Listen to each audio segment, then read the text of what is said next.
Okay, hi guys. I just thought I'd record some voiceover, just add some context. Here I am. I've injected. Uh, just put the headset on. This is a demo DESORDRE, new kind of Portal-like puzzle game. I just realised that the the gamepad controls don't control the menu, so I'm just going to the mouse, but I don't have the cursor, so I turned on the show cursor like button and just binded a key to turn on and off. I'm looking at all the settings and kind of overwhelmed. This game's got a lot of settings. So this is UE5. Later I realised why I can't change the settings. I need to change it to custom. But I kind of give up and I'm just going to say, oh, I'll do that later. But yeah, this game really cool aesthetic to it. Kind of Portal mixed with like a game where you switch worlds, like a Garuga or Zelda or something. So I immediately load in, and actually the performance isn't that great. So I'm kind of like, oh, I need to change things. I actually set my headset to 72 Hertz just in preparation because I knew this would be quite a heavy game with Unreal 5. And I look at Ultra and I'm like, wow, that looks good. Still can't change the settings, and I'm thinking, all right, I need custom. Here we go. So they've got FSR, XESS, DLSS, DLLA. Native looks really good, but I think the performance wasn't that great.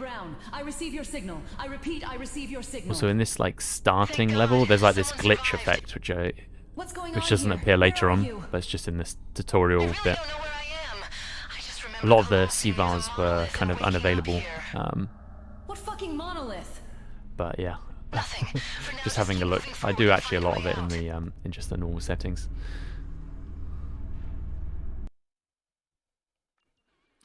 So into graphics, go back to DLSS, and I didn't check to swap this. I didn't even realize it would have it, but balance was pretty good.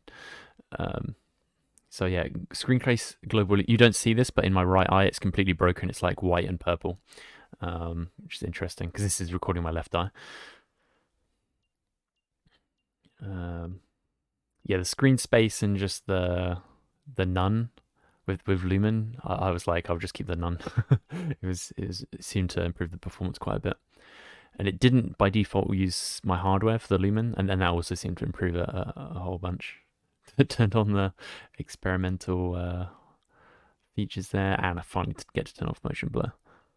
Turn down post processing a little bit, and we're back. And immediately I'm like, oh, that's nice and smooth, and it looks great. I mean, the glitch effect is a bit weird in VR. I was like closing one eye and opening another, but now I can see it like in flat on the recording. It's just part of the aesthetic of the tutorial. And luckily, motion controls work pretty well. I started with one hand and I got to two-handed later.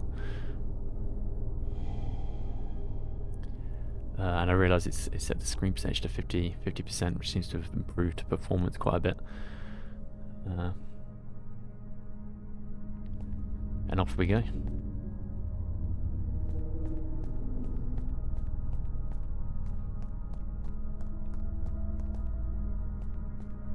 Yeah, it's really cool, kind of like decimated cube aesthetic here.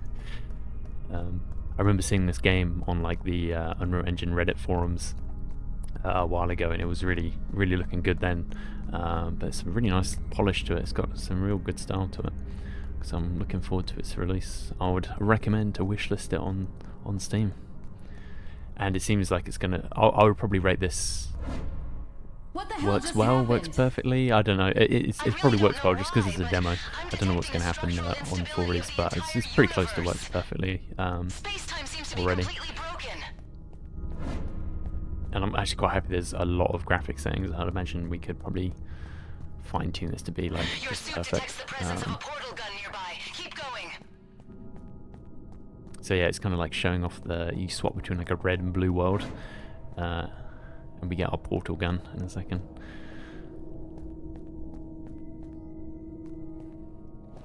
Oh, here it is. And you can see the one-handed freed-off motion controls working pretty well here. Try it out. Now we're thinking of portals. That's very impressive. Very cool. It's very useful for accessing places that would otherwise be inaccessible.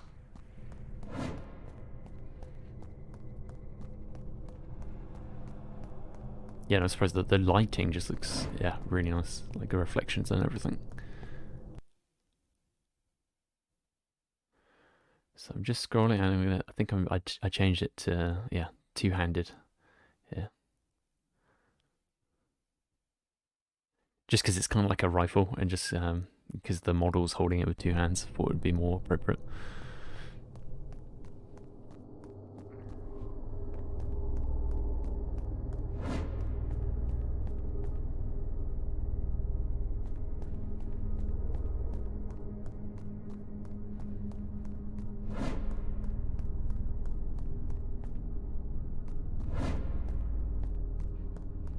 Yeah, the change worlds is left bumper, which is the left grip, so it feels pretty good. And sprints I have used left click. several of these large portals to move around since I woke up So here. games like this Don't with pretty worry, simple there's controls no work danger. pretty well with the motion controls, because generally you don't have to mess with the mapping. Like games with like Ready or Not, or some games with like 100 controls on the keyboard, they don't kind of instantly inject out of the box really well when you've got the motion controls, just because you're using the standard Xbox mapping.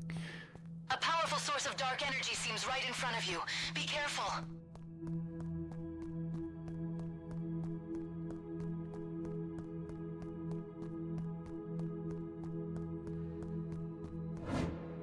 Impressive. I can literally teleport myself from one dimension to another. Here I whenever quickly want. realised the swapping mechanic. Interesting. Perhaps you should practice using your new ability and your portal gun together. I don't want to be like that Cuphead journalist, but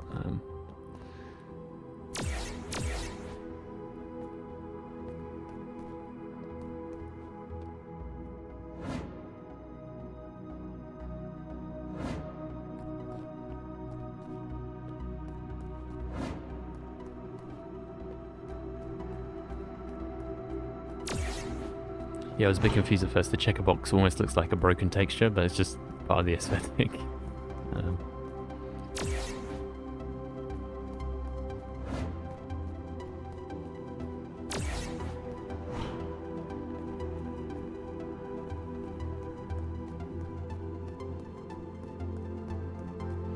Now I've kind of been wanting a portal in VR for a while, especially after kind of the Half-Life mods. And Portal RTX was kind of disappointing to me. It kind of seemed like it stripped the vibe of the original a bit, and it ran not that well. But this is really nice. So to find an exit, you'll need to solve them. Take your time and good luck. Okay, so here I accidentally open the menu and then none of the buttons work, and then the mouse it doesn't seem to respond. So in instances like this where you have like a problem, I mean this is a demo, I think it's just that to be expected, the controls aren't fully like polished. But I just take off the headset to be able to click things, because for some reason escape didn't work on that menu, and it was doing like the in-game controls. So I had to like window out to get my mouse to click that no button.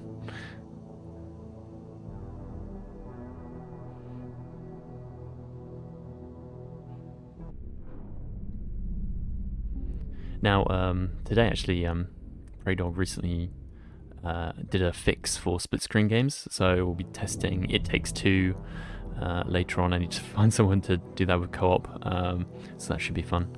And there was a few other games that were broken because they had split screen.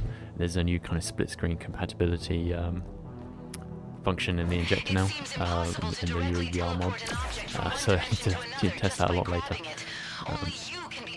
Yeah, look at these red squares. It really is a cool environment in VR. And we've already started the cube puzzles, seeing as a portal game. Well done, you opened the first door. Keep it up.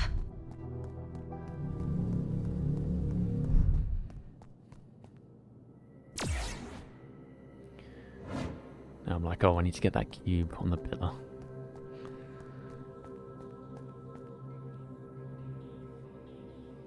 The good thing about VR is kind of easier to spot stuff that where, okay, that would have been a bit difficult to look at when you're mousing around.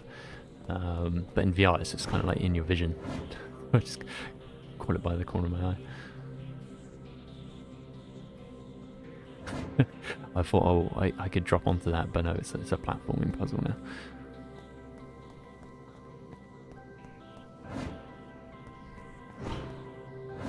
And I miss it. But yeah, I can imagine the puzzles in this game are going to get quite complicated.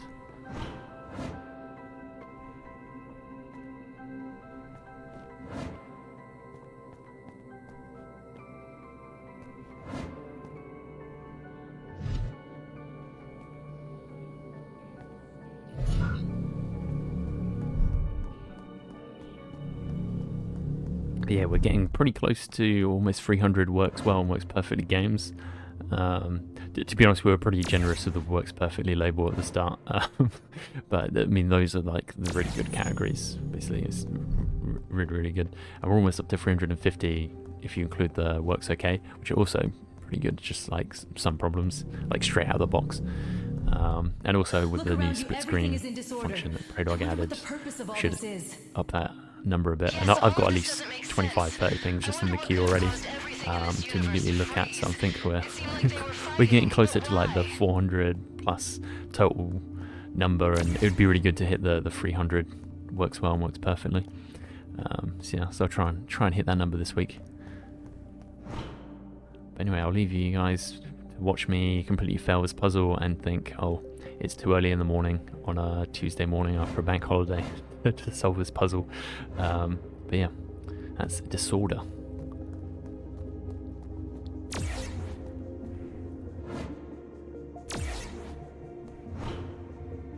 And thanks everyone for subscribing. I'm almost at just past 700 subscribers. I apologise for bombarding your subscription feed with tiny videos of games that you might not care about.